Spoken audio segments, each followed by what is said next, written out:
I'd like to talk about all of the secrets that was brought up within Lost Records and potentially trying to unravel them and get to the bottom of them. Some of the theories might be a little bit out there, but that's my style, so if you're the same, you're in the right place. I wanted to take a deep dive into that to try and help me process my feelings, and it might help you as well. Let's get into it.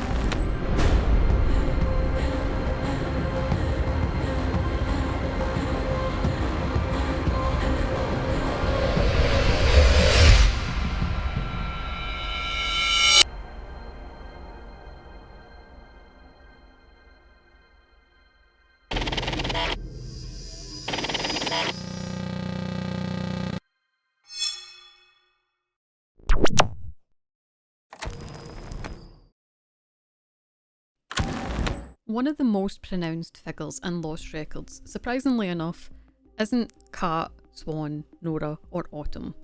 It's actually a character that is mentioned only twice in the entire game. Once in tape 1, second time in tape 2, and I'll go over both of these. This is Celine. Celine is hinted to be the original owner of the cabin, or at least one person that did live in the cabin at one point. But she is so interesting to me, and I have been absolutely fascinated with her ever since learning about her in the game, and I've delved into like every single inch of evidence that I can find about her and what she means to the plot of the game. So the first instance of Celine is when we find her what looks like a Bible when we're cleaning the cabin up and we're trying to get it to look nice for everybody to hang out during summertime. But when you open it, it's no actually a Bible at all. It's called L'amour des amours. It translates to the love of loves. So this is a poetry book. And immediately that tells us a lot of what we need to know about Celine. Clearly a romantic at heart. I think this is why I resonated with Celine so quickly once I found out like what she was about, or part of her at least. If you look closely, you can see that the author is Jacques Pelletier de Monts, who was a real 16th century French poet and humanist. Like he was a real person. It wasn't a fabricated character or something made up. This was a real life poet, and Celine has had one of his books. What we can see is that there is French text on the inside, and it roughly translates to great nature, universal and shared, all everywhere, countless and one. If it is so, that from you I have opened, what in these hills were once closed and covered. So if we want to break this down a little bit, when she says great nature, universal and shared, all everywhere, countless and one, I believe that she's talking about the forces outside of human influence, like nature as it is, and what it does independently of people. The abyss and the powers of the abyss has like come from nature, or that's how she is interpreting it, and that's what I think she means. But it's like a force that can potentially be tapped into from anywhere as long as you have the power to do so. I believe that she means that like once you are part of the abyss, you become connected to everyone else who has been part of it at one point. It's like a hive mind, or like a universally connected realm, almost. This heavily implies that there is an infinite amount of abysses.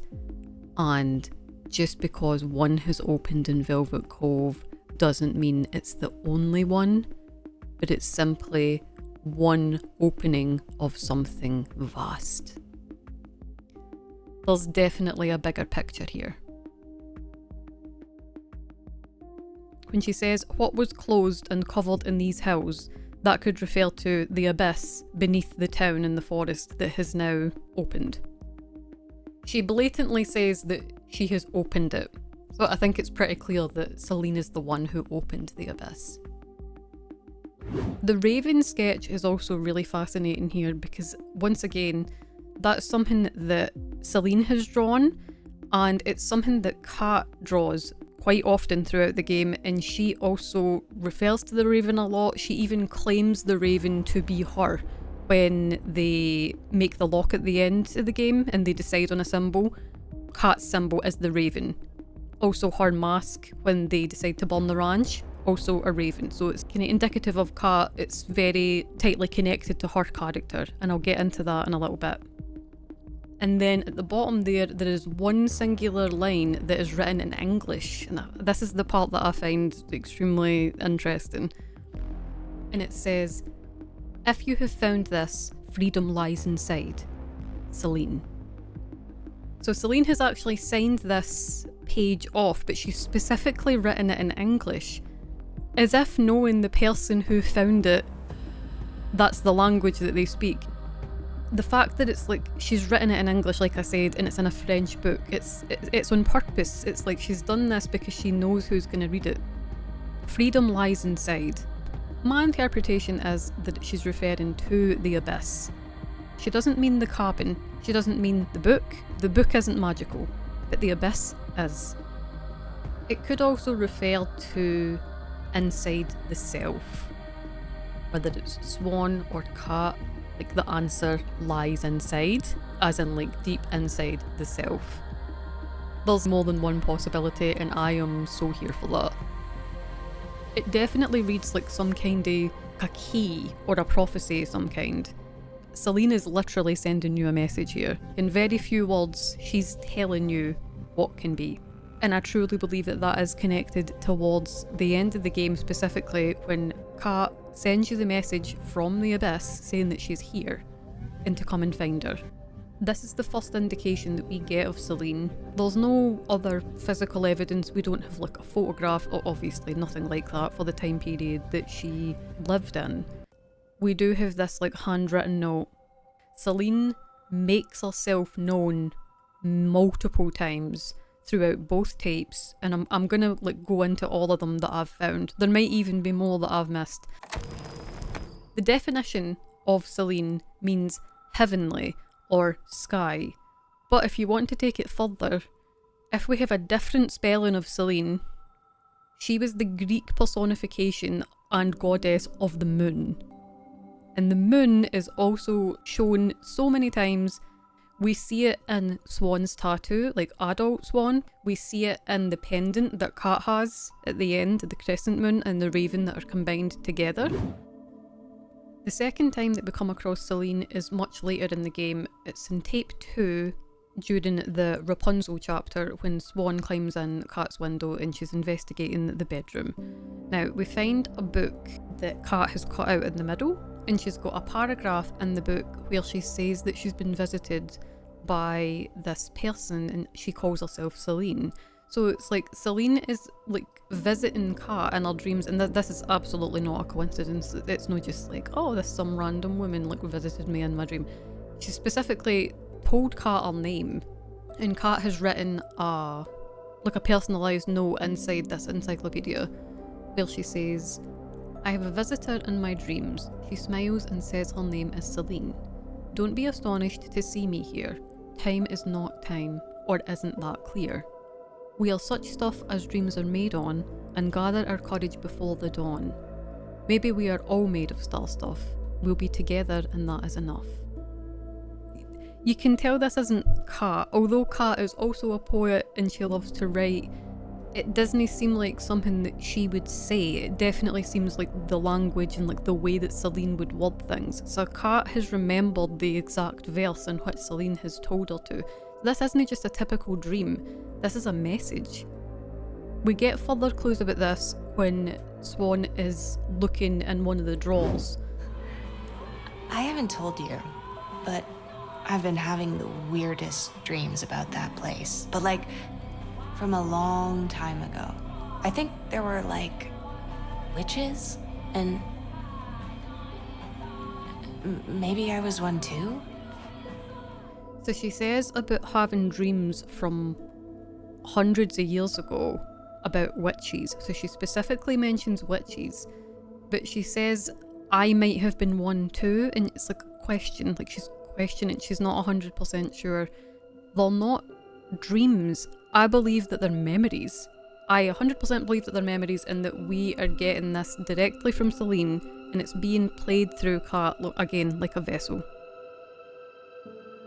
It's no a coincidence that Kat is the one that is like mostly connected to the Abyss. She's the one that's most influenced by it and the one that seems the most moved, because I really believe that she has got a direct connection to Celine.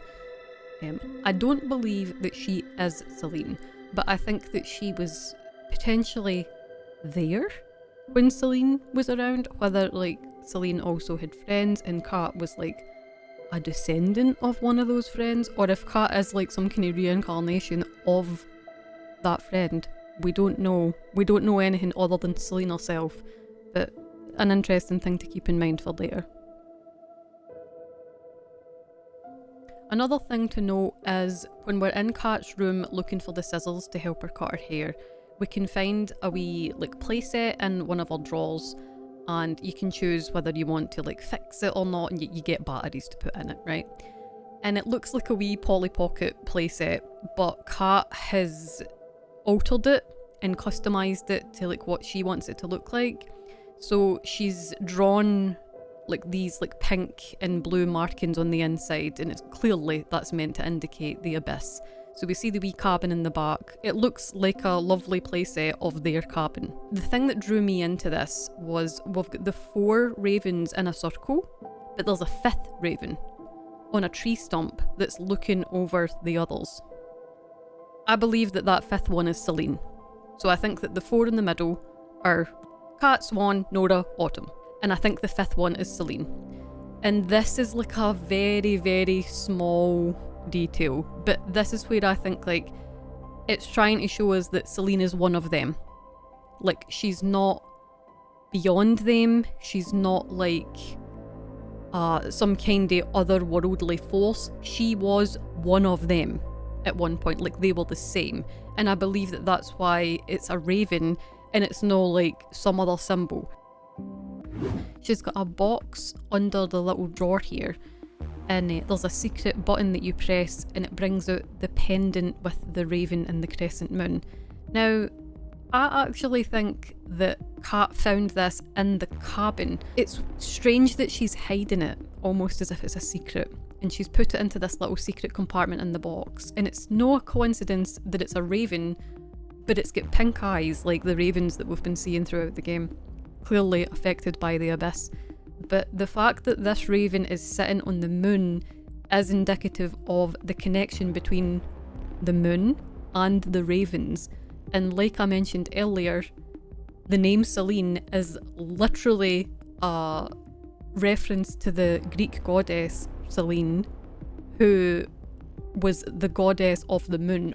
And Kat has like self-identified herself as a raven and like being connected to ravens, which are known to be messengers between the living and the dead.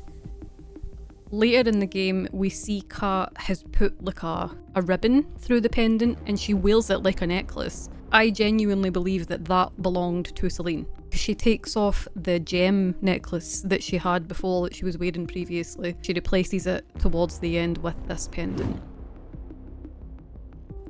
One of the parts that I find really haunting is when the girls stay overnight at the cabin.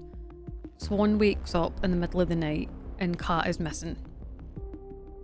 The door to the cabin is wide open and Swann gets dressed, gets up and goes to find where Kat is.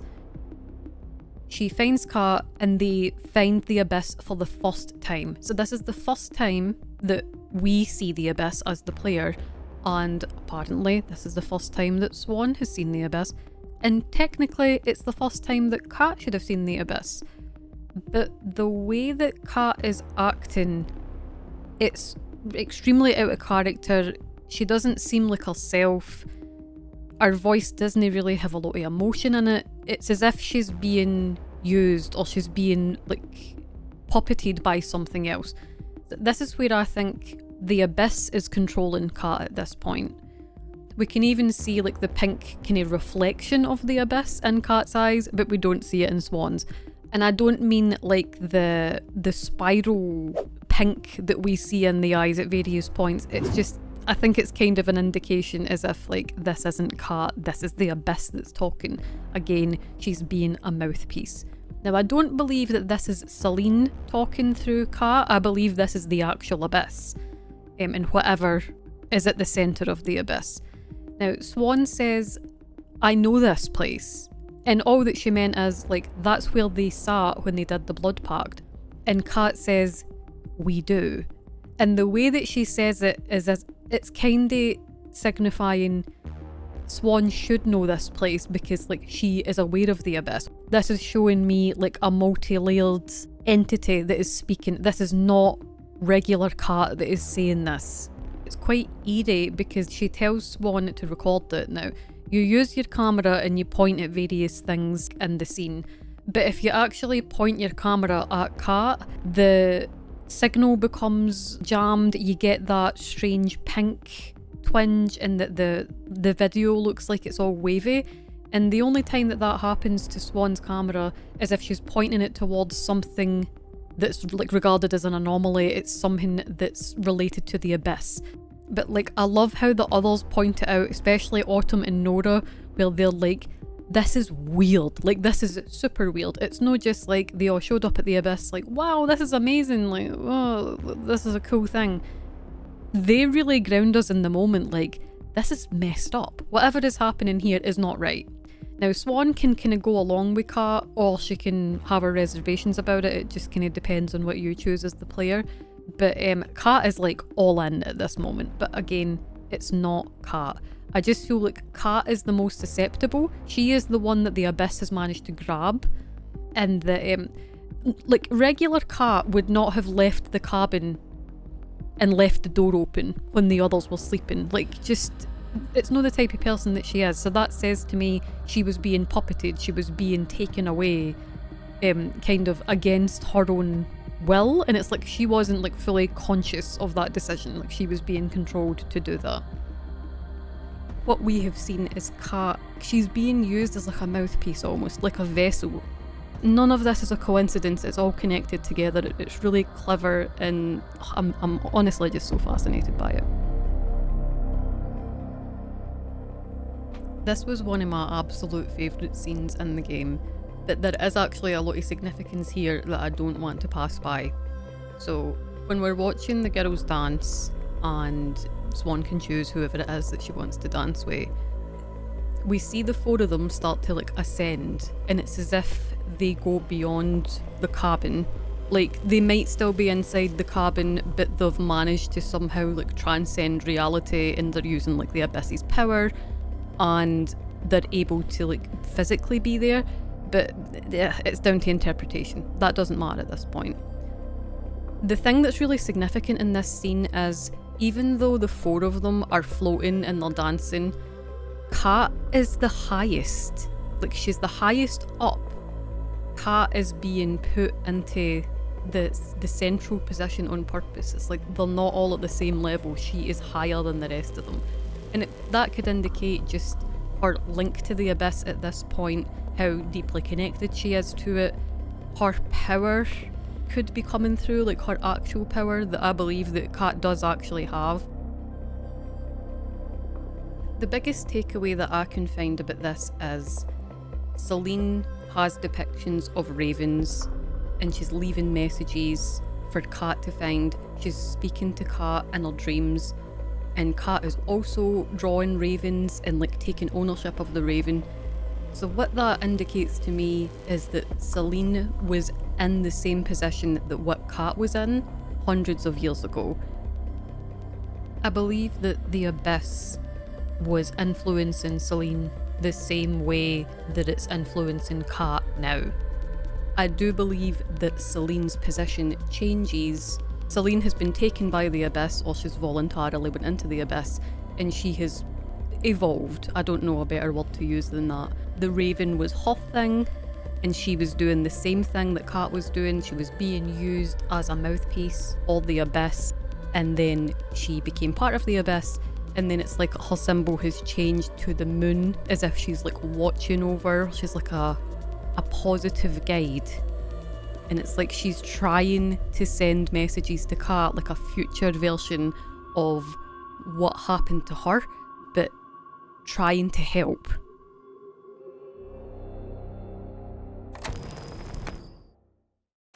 There's 2 newspaper articles that are framed and put up on the wall inside the Blue Spruce in 2022. It's odd to me that these are the 2 stories that they would have on the wall. Like, they could have anything on the wall, but they've specifically got stories about people disappearing. I've always been slightly suspicious about Gus, but we don't know enough about him, and I'm not going to go into like a deep dive of his character, not in this video. These 2 newspaper articles are from totally different time periods. The first one is from the 1800s, so it's September 15th, 1889. So like, that is a long time ago, it's hundreds of years ago. And it talks about how there was a group of miners that went missing, and how they just seemed to completely vanish, but their equipment was left behind, and that they've never been seen since. The link to this is, though, when we first go into the cabin as Swann, there is postcards and a letter, and also a certificate for a mining operation, and it's assigned to this man called Jake. I had originally thought that Jake lived in the cabin alone, but you do find this mining contract, and it's stated between 2 people called Arvo Korhonen and Jay Potter, so Jay is Jake. So the 2 of them must have lived in the cabin. But there is 2 pairs of boots at the front door. I was just a bit confused because there's only one hard hat at the door, like a helmet, and the only letters and postcards that we find are either addressed to Jake or they were from Jake himself. So that could suggest that Arvo, he might not have been able to read or write, or maybe he didn't have any family. We've got postcards that come from this woman called Helen, who I'm guessing is Jake's wife. And she talks about life and stuff as they're separated, like while he's there on a job, clearly trying to make money for his family to send it home. Now, the really sad thing about this is there's a letter that is unsent. It's written to Helen, and he talks about enclosing money and how like that's for her and his son, and he says that he misses her and all that kind of stuff. But he talks about how the woods are whispering to him and he feels like drawn in. Now that's, again, foreshadowing. The Abyss took him, 100%. The other article is from the 1970s. This is the one that really is quite compelling to me, and it's an account of a man who disappeared in 1975 and he came back in 1995, but it says that he hadn't aged a day, that he still was the same. Now, his interpretation is that he was abducted by aliens, and where he was like he was transported to a planet light years away. It goes on to say how he believes that the Whispering Woods are haunted and that aliens have been abducting people, right? Now, no shade to this man. I feel like if something like this was to happen to any of us, there's no way our mind could comprehend this. So we would probably say the same thing, right? So aliens abducted us, okay. But this man was let go by the Abyss like 20 years after being taken, and it shows once again that the Abyss has like this frozen in time quality to it, where if you fall into the Abyss, you remain in limbo, you don't age, you just remain the same because you're outside of time. Like, the rules of time do not apply inside the Abyss. But for some reason, this man has been able to walk free. Reading the story about the miners, there's no indication that they ever came back. My interpretation of this is a message from the Abyss. It's letting people go. Some people don't come back, some people do come back. Why? Why was he allowed to come back? Like, what was different? What was the outcome? What changed inside the Abyss to make this happen? So truly, I think this is similar to what we're going to see with Kat and Swann, and it goes back to my soul link theory and how I believe that Kat will be able to essentially escape from the Abyss because Swann is her link. She is the soul link to Kat. She has an anchor in the real world that can bring her back. Even though in this sense Swann goes in after Kat, but I believe both of them together are going to have something that is going to change the Abyss and maybe ultimately close it forever. The Abyss is not meant to exist. This is something that shouldn't be accessible by human beings. This is something beyond us that we should not be messing with. And I feel like the reason that we are able to experience Swann's story at all is because Swann is going to be the one to change things.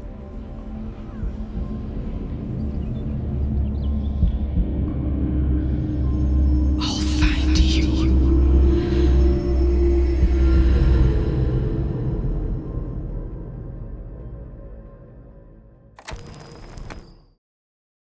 When I was playing this game and I would get to certain parts of it and I could have sworn out of the corner of my eye I seen something that shouldn't have been there. And it happened multiple times. And at first I thought, it's just my eyes, like I didn't see anything, it was like a trick of the light or something like that. But then I noticed things were happening intentionally. I would catch glimpses of figures, of people. They're very much blink and you miss it. They're so fast where there's no special effect put over it. It's just kind of like blink in, blink out. It's really abrupt. And the three figures that we see are Corey, Kat, it's specifically adult Swann and not younger Swann. If there has been any other figures, I personally haven't caught them, but these are the three that I have seen. What I find really thought-provoking about this is the amount of people that have seen this and experienced these like shadow people, they think that they're glitches. And I truly think that this has been done on purpose by DONTNOD to make you think. It's almost like gaslighting us into thinking it's a glitch, it's not meant to be there. But if you really think about it, they're not meant to be there, because in this timeline that we are in, like in 1995, even in the 2022 timeline, we see them. That's meant to be like current day reality as it should be. We shouldn't be seeing shadows of the characters from another time or another place. That absolutely should not exist. But it does. I believe that DONTNOD purposefully didn't make it like super fancy or make it more obvious. They didn't have the characters react to them. Like Swann never says like, what was that? Or like there is no indication that she's even noticed it, because I think she's not supposed to notice it, but us as the player, we're meant to notice it because it's telling us like a big part about the storyline. And again, it's foreshadowing for what happens at the end. Because as we know, the three people that are claimed by the Abyss are Corey, Kat, and then adult Swann in 2022. These characters are currently working through the Abyss, going outside of time, and they are like experiencing the timeline as we are playing it. And the little flashes are them, I don't know, like interacting with it or somehow using their presence to try to change something in that moment. I don't know. There is no concrete answer on this, but it's definitely a sign, and it 100% is not a glitch, it's on purpose. How I can say that it is purposefully not a glitch is actually backed up by something external that you may not know about. There's an official ARG for Lost Records where you can find it on moviepalace.com.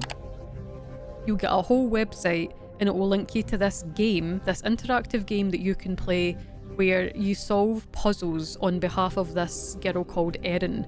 And it takes place in Velvet Cove, and you get like a number of emails and different messages sent to you, and you have to solve these puzzles. In one of the files that you look in, there's a blog post by Pam. Now it's the same Pam that we meet in the Blue Spruce, and we know that she's like a ghost hunter, she likes to look into the paranormal, but there is one specific entry that should really grab your attention. It's called The Man with the Floppy Disk. If you don't know what a floppy disk is, it's like a media storage, right? You can put information on it. So if you look at this blog post, she says that this disk just appears. She mentions that there was a man in a dark jacket that was watching her by like the door. So Pam goes home, she loads up the floppy disk to see what's on it. Now, this is the part that blows my mind.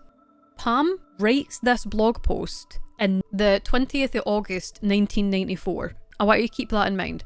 This is the video that was on the floppy disk.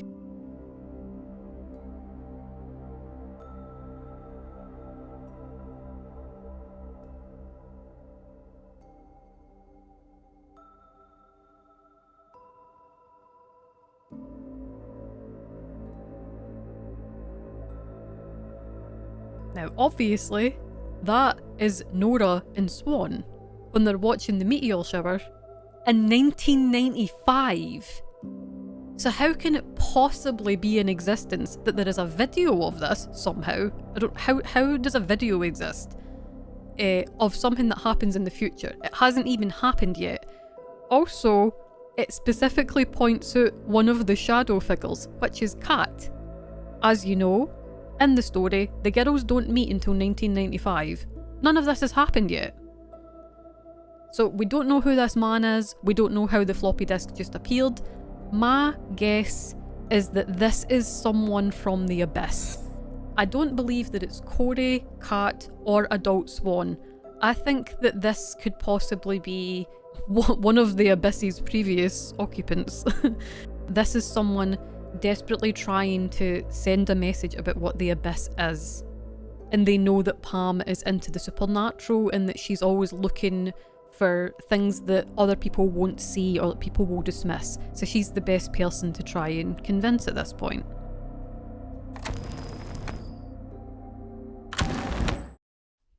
I like to call these abyssal disturbances, where we get it from both sides with two different types of energy. One that we see quite often is when you see like the abyss's reflection on somebody's face or like the energy around them. The first time we see it is when the girls are trying to protect Kat from Corey taking her away, and we see like the pink reflecting on Corey's face and a sound kinda as if like he's being hurt almost, even though the girls aren't physically touching him. The other time that we see this is when they're playing truth or dare in the cabin. Kat insists on using the knife, where she'll like go between her fingers with the knife, like going faster and faster, and the idea is the knife doesn't touch your skin. We see a green reflection. Now this is the first time that we've seen this, but the reflection is very clearly green, not blue, it's green. At the very last second, Kat will like force the knife down like really hard and it goes into the table, and we see the green energy reacting somehow. And when Kat pulls her hand away, we can see that the knife has actually nicked the side of her finger. It's implied, without anybody saying anything, that if that energy hadn't been there, the knife would probably have went through Kat's hand.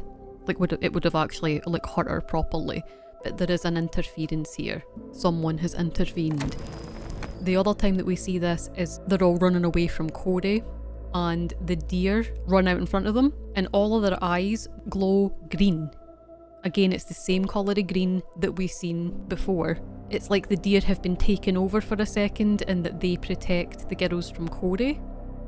I think that this is Swann. She's using her influence inside the Abyss to help her past self and the girls at that time. And I think we see this really clearly twice. Now, the reason that I'm saying that it's Swann is because the colour green is connected to Swann.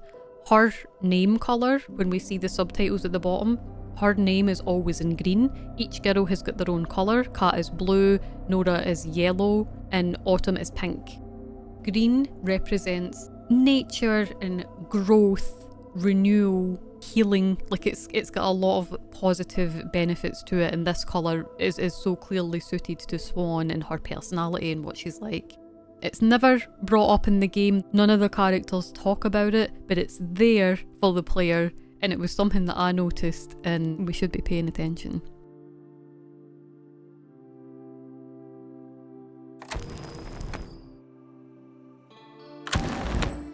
At the beginning of the game, when you're still inside the car and Swann is talking to her mum, there's a wee pamphlet that shows that she's rented this car. There's a wee like post-it note stuck to it. If you investigate the post-it note, it will show you Swann's mobile number. Later on in the game, when you are reminiscing back to 1995, you can use her phone in her bedroom. And if you dial the number 2022 adult self's mobile number, she answers the phone. And adult Swann and 16-year-old Swann talk to each other. Although there seems to be like, I don't know if they can understand each other or they can hear each other, but we hear it clearly of what Swann says.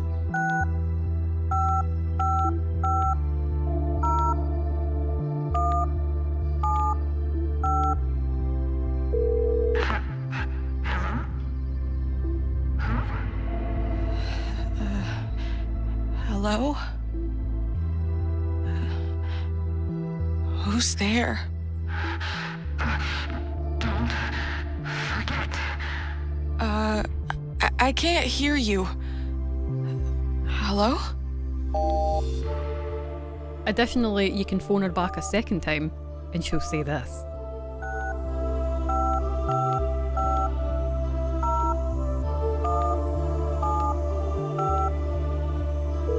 Cat. The Abyss. She's there. What? Hello?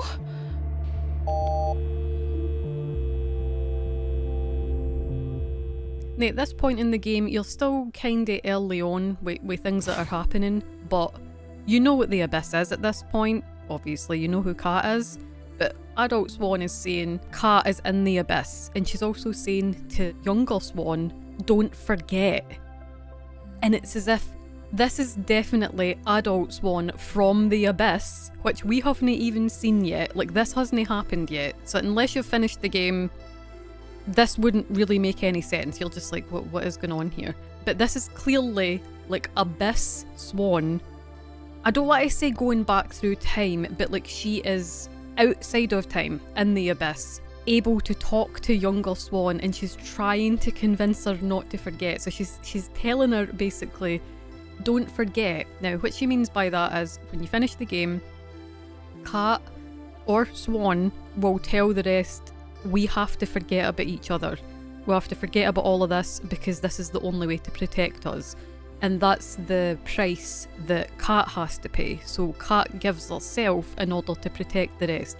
Now, if you've missed this or you didn't know what that meant, let's look at it from a realistic perspective. They've thrown Corey into the Abyss, or he's fell into the Abyss, whatever way that you got it. Despite what he did, and he was a horrible person, but they've taken the life of another person. So in real life, there's got to be repercussions of that. Because, you know, it's a small town, people are going to find stuff like that out. So they genuinely forget.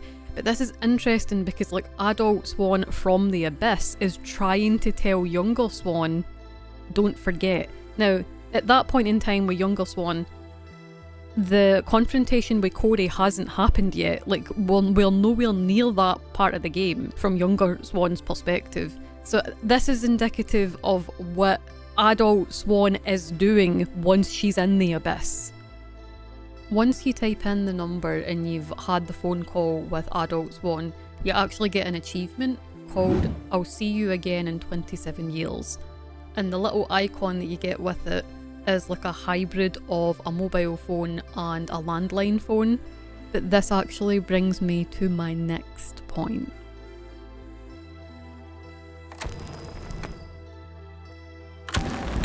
Right at the start of the 1995 timeline, if you investigate underneath Swann's bed, she's got like a wee secret stash.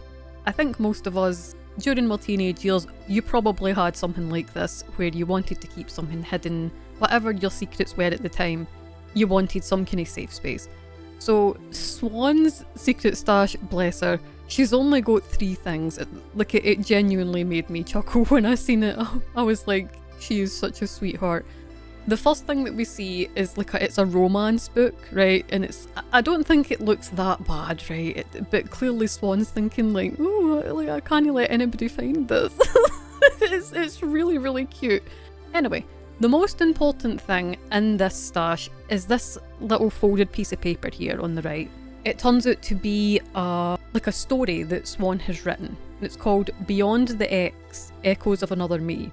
And it's a 2-sided page where she's written this story. You can tell that it's about her because she refers to like Agent S, right? So it's like clearly that's about her. There's this illustration on the back. Since we're seeing this at the very beginning of the game, we're looking at it as it's an innocent fictional story. I will admit, when I first read it, I thought there was more to it. I'm like, I don't think this is here for no reason. But There is no way I could have known what it meant having not played the game yet, but I did have my suspicions. Anyway, I was right, because in hindsight, once you've completed the game and then you go back to read this story, Swann is basically telling the whole story. Like, she's telling the story of how she was drawn to the woods. Like, I'll quote her for some of the lines that she's written. She wrote, "Guided by an unexplainable pull, the forest's own melody," right? So again, in the actual game, we can see that the characters, they do seem drawn into the abyss as if they can't help it, like they have to go. She saw a reflection, a likeness of herself, but it was different. Right? So this is, again, the two illustrations, the two swans. The image had eyes, skin that sparkled as if kissed by starlight. Now this particular line is captivating to me, because remember back when I was talking about Celine speaking to Kat through her dreams, and she writes a whole verse in an encyclopedia, and one of the lines refers to being made of star stuff. Kat and Swann have not met yet. None of the summer has happened yet. This entire thing is foreshadowing for what actually happens. So this, right at the start of the game, is telling us that the Abyss is influencing Swann, even though Swann hasn't been to the Abyss yet. She hasn't met any of the other girls. None of the game has happened yet. This is showing to me that what we are seeing, the Abyss has already started to... I don't want to use the term unravel, because we don't know enough about the Abyss to know how it works, but its effects are being shown so clearly. The fact that we are seeing a story, this story is not a coincidence, where it's like, oh, she's a teenager, you know, she's got imagination, she's writing a fun story. It's too much of a coincidence, the things that she's writing about and all the stuff that she mentions. She talks about the magnetic pull and about being made of stardust. She also mentions about a gem that she finds and she keeps it for herself. A tiny dark copper gem, a memory of an echo, right? So it's talking about like a thing that she keeps to remember. And again, this goes back to the Abyss of when later in the game, the girls give the Abyss an offering or a gift or a sacrifice, whatever it is that you chose. Like Kat throws in a little badge, Nora throws in a guitar pick, Swann throws in either a lock of her hair or a flower, and Autumn throws in a rock. I do want to get back to that later. Autumn doesn't give an offering straight away. Eventually she does give a little skateboard keyring. Just as their fingers were inches apart, the outside world's sounds intruded. This is kind of indicating that Abyss Swann and younger Swann meet. I don't know if meet might not be the right word, but they are about to interact in some kind of way and something stops it. My theory is that adult Swann, once she enters the Abyss, she can somehow get her way back to being 1995 Swann. No time travel as such, because I truly believe that the Abyss happens outside of time. Time has nothing to do with anything, because it's clearly like a frozen in time entity. Like, time doesn't mean anything in the Abyss, but it's clearly phenomenally powerful, and I feel like whoever enters the Abyss can somehow tap into that power. My take is that by the next tape that we get, tape 3, which we will totally be getting, mark my words. Please don't nod, please. Anyway, I believe that we're going to see adult Swann somehow manipulating not manipulating time, but I don't know how else to say it. She goes through her like 1995 memories. Like, that specific summer is so important. And I believe she's trying to rewrite what happens. And I don't mean like go back in time Max Caulfield style. It's like using the Abyss to jump to different parts of her consciousness and then take over it from like adult Swann perspective, and then they merge somehow. And that it's happened before, where adult Swann has went back through the Abyss to try and rewrite things, but it didn't work. And that's why we're getting odd things happening. Like, we'll get stuff like this. Technically, Swann shouldn't have been able to have written this story because it's no happened yet. Or strange things that Kat says when they're at the Abyss. Or even the visual style of the game, how we look at it and it's got that like offset chromatic abrasion look where it looks super dreamy, like it's a dreamy look. Now, I know that they're probably trying to show like, oh, it's summertime and we want this nice like glowing bloom effect, but I think it goes beyond aesthetic choice here, and I think DONTNOD are trying to show us that what we are seeing is a memory, but it's also like a failed version of events. Also want to go back to the little text at the bottom of Swann's camcorder when Kat sends us the message from the Abyss, and instead of a date stamp we get like a jumble of letters. Except it's not a jumble of letters. If you look at it closely, you can see that it implies that it's saying Soul Link. But beside Soul Link, it says X1, as in times 1, or the first time. So I believe that Swann has already tried to go back and change things, and that goes back to the phone call that we were able to make where we phone adult Swann, she answers it, and she desperately tells us, don't forget, and that Kat is in the Abyss. I feel like that's her, like she's really desperately trying to change how things play out. That might have been the first time that Swann has went back in time. I believe that she's done it more than once.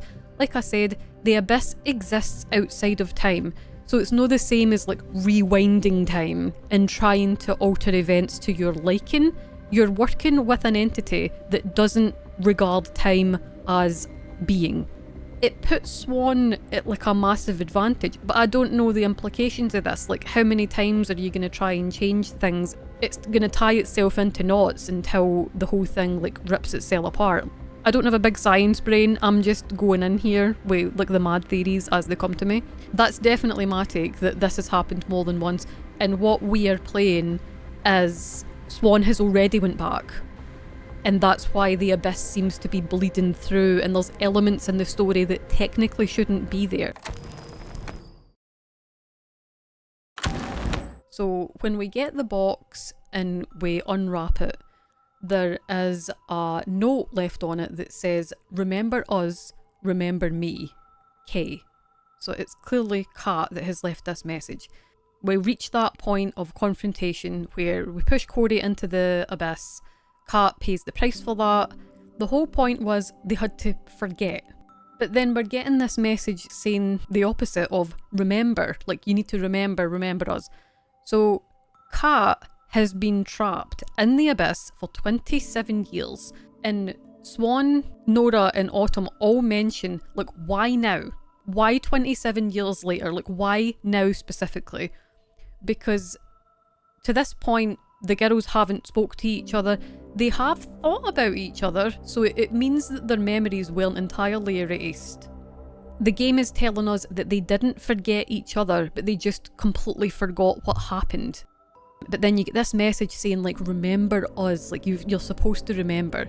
And we know that by the time they've reminisced enough where they've pieced together all the bits of the past that they've forgotten about, the lock restores itself, and then they remember the combination, Raven, Sun, Moon, Moth, and how it represents each of them. It's no coincidence that the box that Kat has left them is locked by the very significant cabin lock. I think it's a whole other thing, that could be its own video. Autumn says that it arrived on her mum's doorstep. Last week, my mom found a package on her doorstep. She recognized the name on it, somehow. My guess is that Kat is the one who can somehow magically make the box appear. And this kind of goes back to the ARG and what I had spoke about with the floppy disk. And Pam says she didn't sit it there, it just seemed to appear. Now I believe that that was someone from the Abyss or someone with abyssal power who was able to just kind of manipulate time in a way, or go outside of time to have items appear or disappear as they see fit, because they have the power to do that. So I believe when Kat is in the Abyss, she is able to do this, and she can, like she did with the instructions for Swann's camera when we went to the cabin for the first time. But then specifically for the box, I've seen a lot of people saying, oh, Dylan probably delivered it because Kat, her letter, when you open the box, it says like, oh, Dylan has finally done something right and she's probably delivered this. Now, Kat wrote that letter the day before everything that went down at the Abyss, so she couldn't have known at that point what was going to happen. I don't believe Dylan has anything to do with this, because also Dylan's memory must have been erased as well, because she was linked to Corey. Dylan was there at the Abyss when everything happened, so I don't believe Dylan delivered this. Also, why would she deliver it 27 years later? It's such a random number.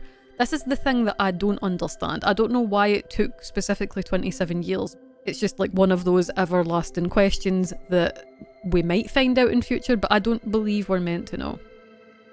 Kat used the power of the Abyss to have the box delivered, and it appeared outside of Autumn's mum's house, and then she was able to get it to Autumn, and then the story begins. You're going through all of the items in the box. Kat's letter is being read. We see things that are familiar to us. We see like a mixtape that Kat has made. We see Polaroids. But then we see items that should not be there. Impossible items in the box that include Nora's guitar pick, Swann's lock of hair, Autumn's skateboard keyring, and then finally we get Swann's camcorder. That's the most like key vital item in the box. The camera has got charge in it. For 27 years later, it's got charge. I know that they can withstand a lot, but there's no way that it would still have battery 27 years later. The little Tamagotchi that Swann has also has battery in it. The other thing that is always really striking to me is there's a flower, and it's the flower that you give to Kat. Well, in my experience, I gave the flower to Kat in the summer montage, and it's not wilted. 27 years later, that flower is somehow thriving. Plus, these items, besides the camcorder and besides the ones that were thrown into the Abyss, these things should have burned down. When the cabin was set on fire, they shouldn't be whole. Two other impossible items are the two articles that we find inside Kat's notebook. One of them is a newspaper clipping. Corey has been blamed for the fire at the ranch. It says that his ex-girlfriend said that they had been in an argument and then he had headed towards the ranch, and that he's now the suspect and that he's fled the scene. So that covers the tracks of Corey's disappearance. And there's also a missing poster for Kat. Interestingly enough, one of the sentence at the bottom mentions that she had bought a bus ticket from Velvet Cove to Seattle a day before she went missing. This could be true because she knew roughly what would go down, but the missing poster itself and the newspaper article of Corey, all of that stuff hadn't even happened yet. So once again, impossible items that absolutely should not be there, but miraculously, here they are.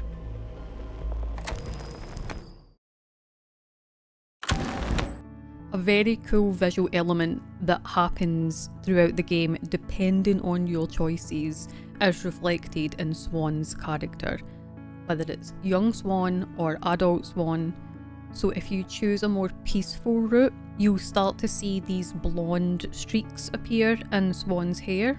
If she chooses more violent choices, her hair will just remain the same red, or it might become more red, but the streaks won't appear. When we see adult Swann in the final scene of the game, she's got this awesome sleeve tattoo that like represents all of the girls. You see all of the animal spirits and the moon. You see like the abyss in the centre and the forest. That looks totally different depending on your choices. This has also been confirmed by the creative director of DONTNOD Montreal, Michel Koch.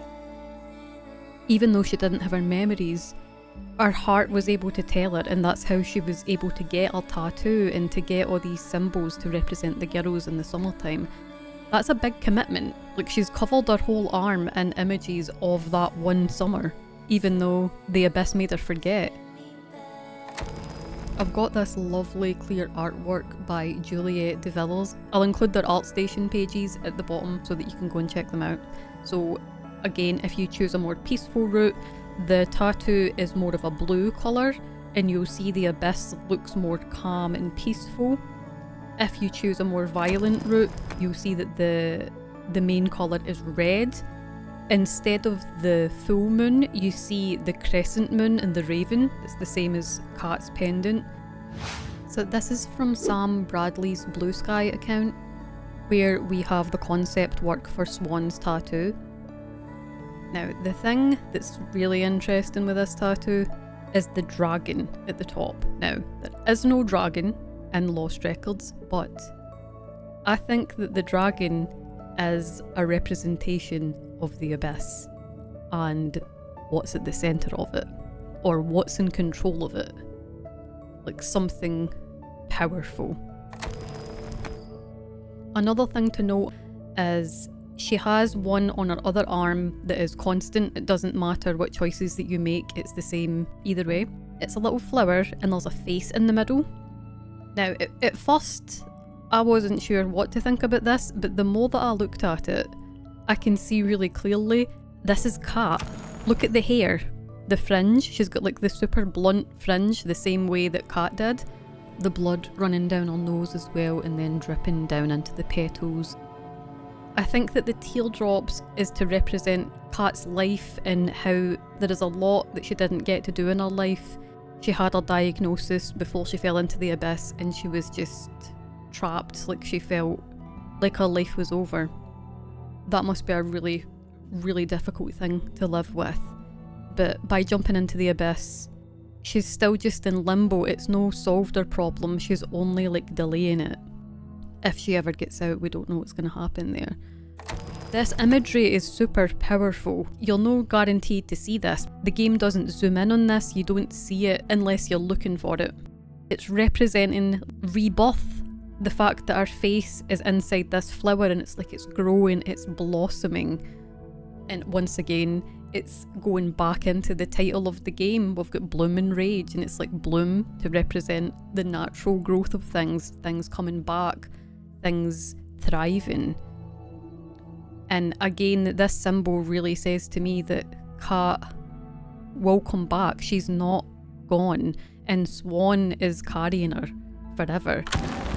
I hope that this video was helpful for you and that you found out something that maybe you didn't know before.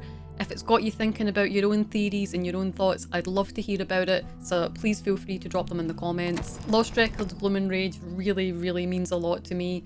I've only known this game for a very short period of time, and I already know that I'm going to carry it in my heart forever. I want to give a huge shout out to DONTNOD for giving us this wonderful game. I really hope that we get more of this in the future. So, thank you.